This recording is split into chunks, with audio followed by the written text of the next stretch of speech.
주를 섬겨 금식할 때에 성령이 이르시되 내가 불러 시키는 일을 위하여 바나바와 사울을 따로 세우라 하시니 이에 금식하며 기도하고 두 사람에게 안수하여 보내니라. 사도행전 13장 2절에서 3절 말씀. 아멘. 어제 주 안에서 하나된 교회를 이룬 안디옥 교회에 대해서 함께 나누었습니다. 오늘 본문에서는 이제 성령님께서 그 교회의 최초의 선교사들을 파송하시는 역사적인 장면이 펼쳐지고 있습니다. 13장 2절의 말씀입니다. 주를 섬겨 금식할 때에 성령이 이르시되 내가 불러 시키는 일을 위하여 바나바와 사울을 따로 세우라 하시니, 하나님께서 가장 핵심 지도자인 바나바와 사울을 구별하여 따로 세우라고 하십니다. 지금 우리식으로 말하자면 담임 목사와 부목사를 빼서 파송한 것과도 같습니다. 지금 1년 정도밖에 안 된 어린 교회에서 특히 가장 중요하고 권위 있는 인물이며 예루살렘에서 파송받아 온 바나바는 성령과 믿음이 충만한 사람이었고 리더십이 탁월했으며 잘 섬기고 위로하는 착한 사람이었습니다. 그런 사람을 보내라고 하시는데, 이것은 하나님의 교회는 어떤 특정한 사람에 의해서 움직이는 것이 아니라는 것을 보여줍니다. 2절 초반에 주를 섬겨라고 합니다. 여기서 섬기다의 원어는 봉사하다라는 뜻보다 예배하다라는 의미입니다. 쉬운 성경에서도 예배드리며라고 번역되어 있습니다. 교회 공동체의 가장 중요한 핵심 가치는 무엇보다 예배입니다. 왜 우리가 이렇게 모여서 같이 예배해야 하는 것입니까? 하나님께 부름받은 교회 공동체로서 가장 먼저 해야 할 일이 우리를 하나로 묶으신 하나님을 같이 예배하는 것이기 때문입니다. 이들이 함께 모여 주님을 예배하고 또 금식할 때 이런 일이 일어났다라는 것입니다. 예배를 드린다는 것은 하나님을 찾는 것이고, 그 다음에 이들은 또 금식을 했습니다. 금식은 외부로부터 들어오는 음식을 끊고 나는 하나님께만 집중하겠다라는 의미이며, 믿는 자들이 하나님의 뜻을 진심으로 구할 때 했던 결단의 행동입니다. 이것이 성도들의 삶의 원리이고 교회가 사명을 이루는 사역의 원리입니다. 그래서 우리도 고난주간에 금식을 하기도 하고, 특히 어떤 중요한 결정을 앞두고 또는 개인적으로 어려움을 당할 때 금식하며 하나님만 바라보면서 기도하는 경우들이 있습니다. 안디옥 교회는 어떤 특별한 이슈가 있었던 것이 아닌데도 예배하는 가운데 수시로 금식했다는 것을 알 수 있습니다. 예배를 통해 하나님께 집중했고 또 금식을 통해 하나님께 더 집중하였습니다. 그 중심을 보시고 성령께서 임하시고 말씀으로 인도해 주셨습니다. 교회에는 여러 가지 모임과 회의들이 있습니다. 이런 모임과 회의들은 우리의 사람들이 무엇인가를 결정하기 위한, 사람의 뜻을 알아보기 위한 회의가 아닙니다. 하나님의 뜻을 따르고 순종하기 위한 모임입니다. 내 판단과 내 뜻을 드러내는 회의가 아니라 회의를 통해 하나님의 뜻을 구하는 과정이 되어야 합니다. 교회는 어떻게든 하나님의 뜻을 알아가고 그 뜻대로 순종하기를 결단하는 것입니다. 오늘 본문의 안디옥 교회는 우리에게 그런 교회의 모범을 보여주고 있습니다.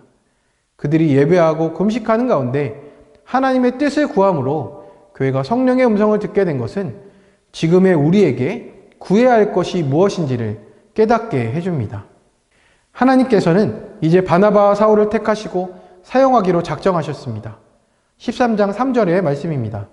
이에 금식하며 기도하고 두 사람에게 안수하여 보내니라. 안디옥 교회는 예배와 금식 가운데 성령의 뜻을 깨닫게 되었고, 그래서 두 사람을 세우고 다시 금식하면서 기도하며 이 두 사람을 안수하여 보냅니다. 그런데 우리가 여기에서 주의할 것이 있습니다. 이제껏 우리는 이 말씀을 읽으면서 안디옥 교회가 두 사람을 보냈다라고 봤습니다. 그런데 3절에서 보내니라 라고 번역된 이 단어의 헬라어를 보니까 놓아주다 또는 풀어주다 라는 뜻이 있습니다. 이것은 참으로 중요한 의미를 알려줍니다. 누군가를 보내고 파송하기 위해서는 보내기 이전에 먼저 우리로부터 그 사람을 놓아주고 풀어주는 것이 필요하다라는 겁니다. 풀어주지 않으면 보내도 사실은 보내는 것이 아니라는 겁니다. 안디옥 교회 교인들은 바나바와 사울이 너무 훌륭한 리더들이라 자기들과 함께 계속 있어야 한다는 생각을 갖고 있었습니다. 너무 훌륭한 사람들이니 당연히 같이 사역해야 하지 않겠습니까? 만약 이런 일이 지금 우리에게 일어났다면 어땠겠습니까? 아이고, 하나님 말도 안 됩니다. 그 사람들이 이 교회에서 얼마나 중요한데 제일 중요한 사람들을 보냅니까? 갑자기 제일 존경받는 리더들을 다른 곳으로 보내다니요 하면서 하나님의 음성이 잘못되었을 것이다 생각할 겁니다. 그러면서 그들을 풀어주지 않으려고 하였을지도 모릅니다. 하지만 그것은 우리의 자기 소견일 뿐입니다. 성령께서는 우리의 판단과 생각과 전혀 다르게 이 두 사람을 내가 원하는 일을 위해서 따로 세워라 라고 말씀하십니다. 그렇습니다. 오늘 우리는 이 짧은 두 구절 속에서 깊은 것을 깨달을 수 있었습니다. 교회의 일은 하나님께서 주관하신다라는 겁니다. 우리가 해야 할 일은 다른 어떤 것보다 주님을 예배하고 그 음성을 청종하는 것입니다. 안디옥 교회가 하나 되어 주를 예배하며 금식하고 하나님의 뜻을 구했더니 하나님께서는 성령의 일을 시작하시는 것을 볼 수 있습니다. 안디옥 교회 성도들은 그 이후 어떻게 되었습니까? 성령의 음성을 듣고 인도하심에 그대로 따른 것을 볼 수 있습니다.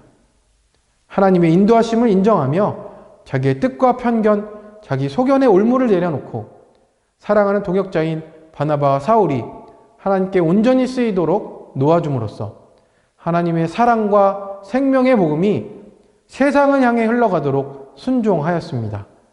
그렇게 안디옥 교회는 하나님의 생명의 통로로, 복의 통로로 쓰임받았습니다. 성도님들, 우리도 마찬가지입니다. 지금 이 위드 코로나의 시기에 우리는 무엇을 해야 하겠습니까? 주님께서 우리 교회를 통해 하실 일들이 무엇인지, 원하시는 일들이 무엇인지 구해야 하지 않겠습니까? 이제 모든 것들이 다시 풀려나려고 하고 있는 이때에 우리는 하나님께 예배하며 그 뜻을 구하기를 원합니다. 내가 보기에 이게 필요하고 저게 필요하다.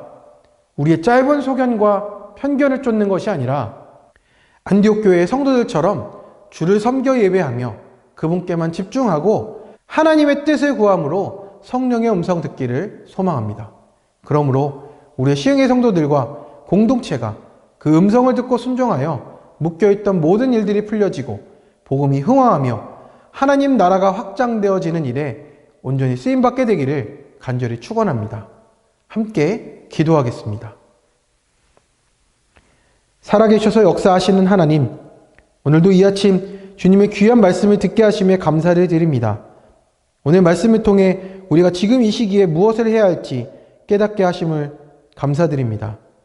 주 안에서 하나 된 안디옥 교회가 순전한 마음으로 함께 모여 하나님께 예배하고 하나님의 뜻을 구하며 나아갈 때 성령의 음성을 들려주심으로 하나님의 일이 시작되었음을 보게 되었습니다.